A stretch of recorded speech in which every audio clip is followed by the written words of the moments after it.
आज हम सम्यक दर्शन का छठवां अंग स्थितीकरण और सातवां अंग वात्सल्य के बारे में समझेंगे। रत्नकरण श्रावकाचार्य जी ग्रंथ में आचार्य श्री समंतभद्र स्वामी छंद नंबर 16 में स्थितीकरण अंग का लक्षण बता रहे हैं और छंद नंबर 17 में वात्सल्य अंग का लक्षण बताया जाएगा। तो हम प्रारंभ करते हैं। स्थितीकरण अंग का लक्षण दोहराएंगे।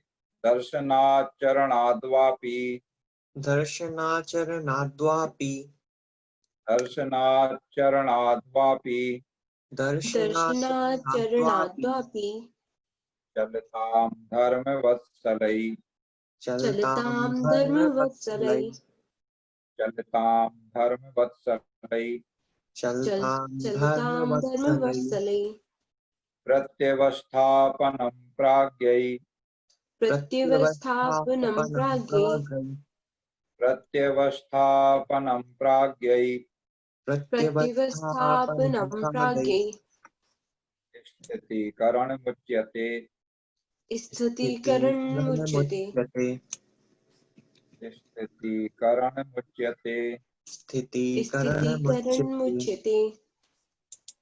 देखो स्थितीकरण अंग का लक्षण बताते हुए कह रहे हैं दर्शनात् चरणात् चारित्र में भी सम्यक दर्शन से अथवा सम्यक चारित्र से भी चलताम धर्म वत्सलई चलताम माने डिगते हुए जीवों का धर्म वत्सलई माने धर्म से प्रेम रखने वाले जीवों के द्वारा प्रत्यवस्थापनम फिर से उसी में लगा देना। प्रत्यवस्थापनम माने फिर से उसी में लगा देना माने जो सम्यक दर्शन से कोई डिग रहा है, डिगने का मतलब जैसे कोई चल रहा है और गिर जाए, है ना, डगमग हो जाए ऐसा, तो वो डिगना, डिगना माने उस चीज से दूर होना, छूटना या गिर जाना उससे। तो गिर जाने का मतलब पतित हो जाना माने ऊंचाई से नीचे आ जाना, उसको कहते हैं डिगना। माने अपने मार्ग से वो मार्ग से हट गया तो वो डिग गया ऐसा। तो डिगना, चलता माने डिगते हुए जीवों का। किससे डिगते हुए जीवों का? दर्शनात् चरणात् वा माने सम्यक दर्शन से और सम्यक चारित्र से। सम्यक दर्शन से अथवा सम्यक चारित्र से माने कोई सम्यक दर्शन से डिग रहा है। देखो सम्यक दर्शन से कैसे डिग रहा है।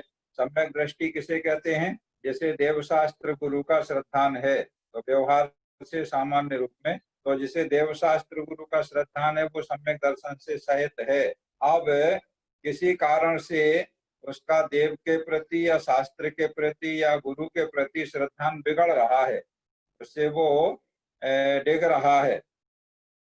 इसी तरह से सम्यक चारित्र से डिगना। तो सम्यक चारित्र क्या होता है? 5 पापों का संकल्प पूर्वक त्याग करना, इसको चारित्र कहते हैं। और सम्यक दर्शन सहित होता है तो उसे सम्यक चारित्र कहते हैं।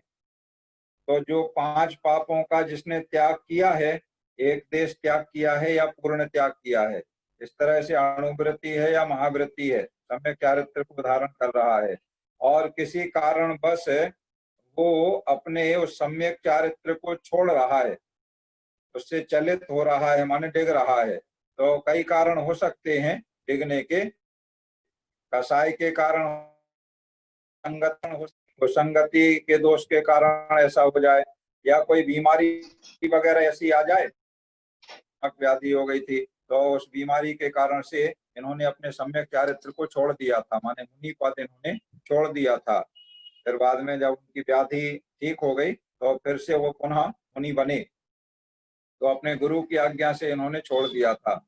ऐसा गंभीर बीमारी हो गई थी इनके लिए। तो कोई बीमारी के कारण से डिग सकता है, या कोई अणुवृत्ति है, घर में रहता है, श्रावक है, तो गरीबी वगैरह के कारण से, आजीविका का ही साधन नहीं है तो दरिद्रता के कारण से डिग सकता है, या कोई खोटे गुरुओं के मिथ्या उपदेश वगैरह को सुन के अपने सम्यक दर्शन से या सम्यक चारित्र से दिख सकता है, या कोई अन्य मती हैं और कुछ ऐसे चमत्कार वगैरह उन्होंने दिखाए तो उन चमत्कारों के प्रलोभन में आकर के दिख सकता है।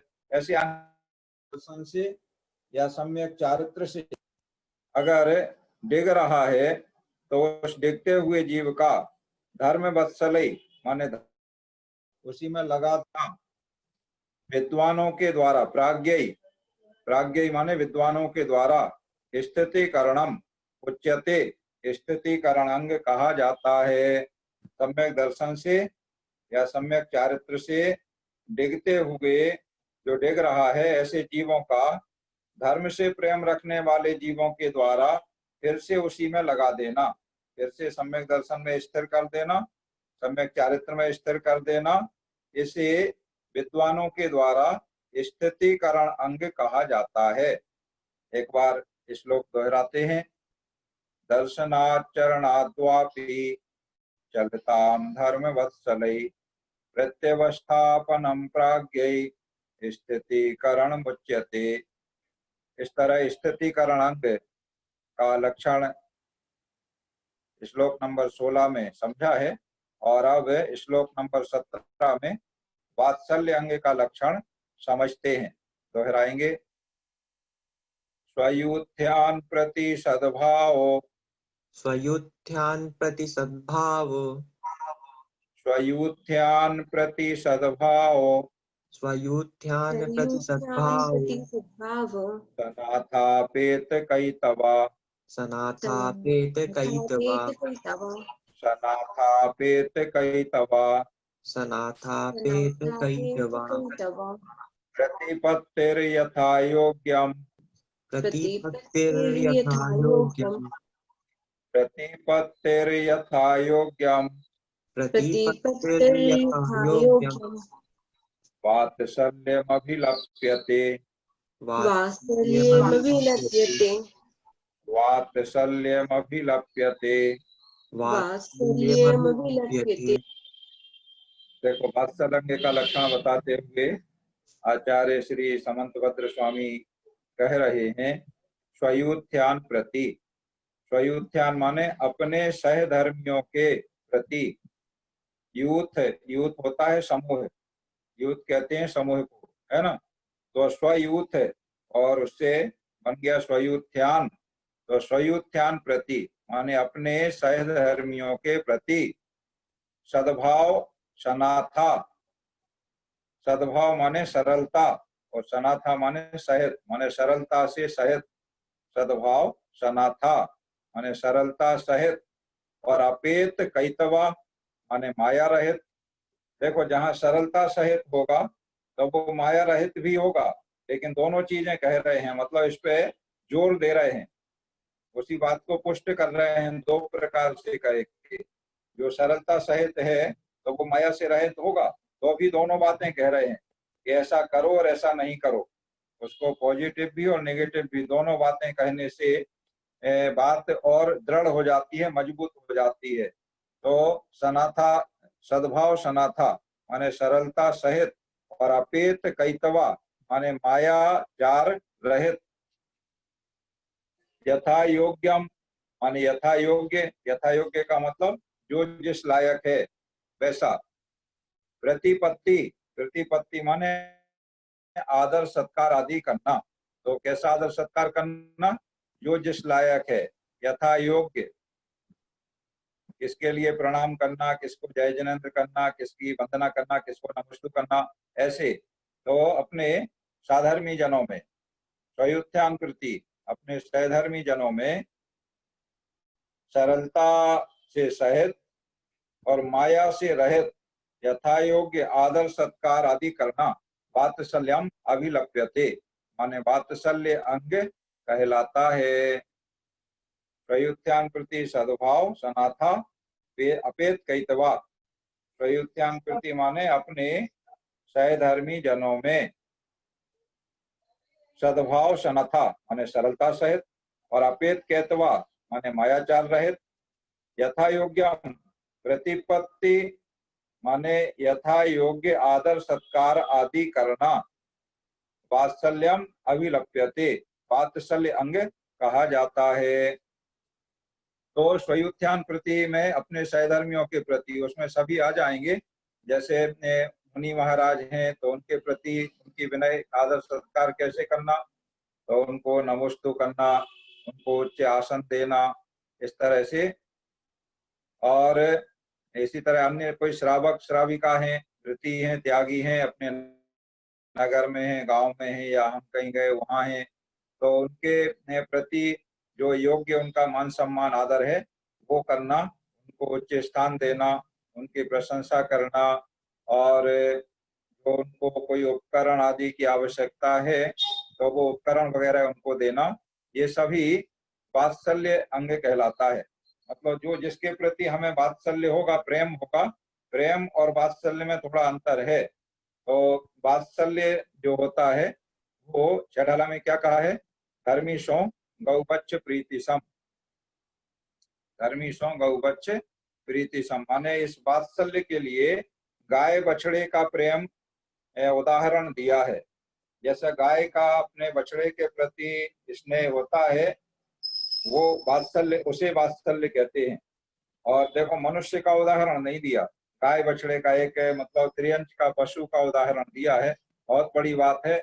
मनुष्यों में भी तो अपनी माँ का अपने बच्चे के प्रति बहुत वात्सल्य रहता है, लेकिन उसका उदाहरण नहीं दिया। आचार्य समंतभद्र स्वामी की दृष्टि देखो कितनी महान है। क्यों नहीं दिया कि कोई मनुष्य नहीं, माँ अपने बच्चे के प्रति पूरा वात्सल्य रखती है, उसका कोई अहित नहीं होने देती है कभी भी।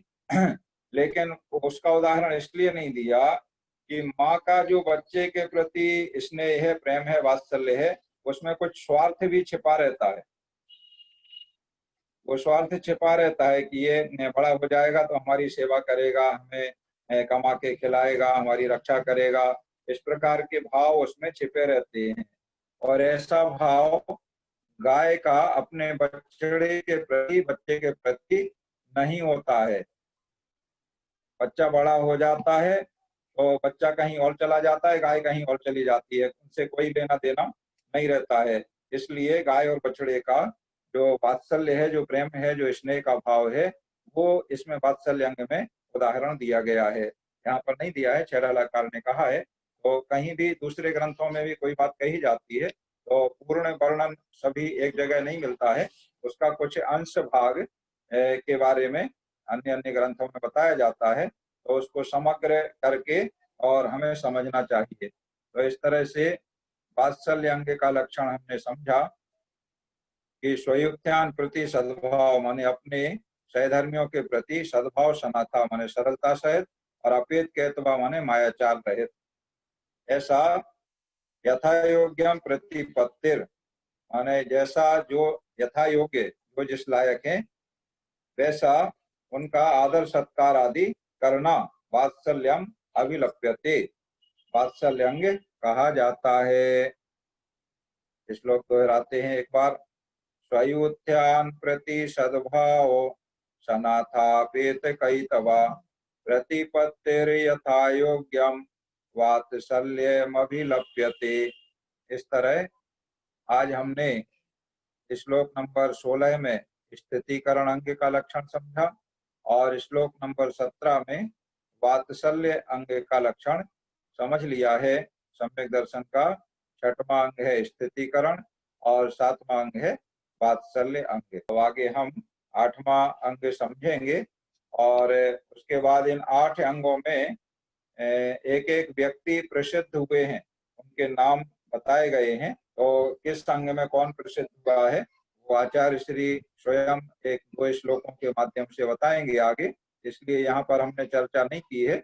आगे श्लोक आएगा तो वहां पर उनके जो कहानी है उनकी, उसके बारे में और उनके नामों के बारे में चर्चा करेंगे। तो आज का अपना पाठ यहाँ पर पूर्ण होता है।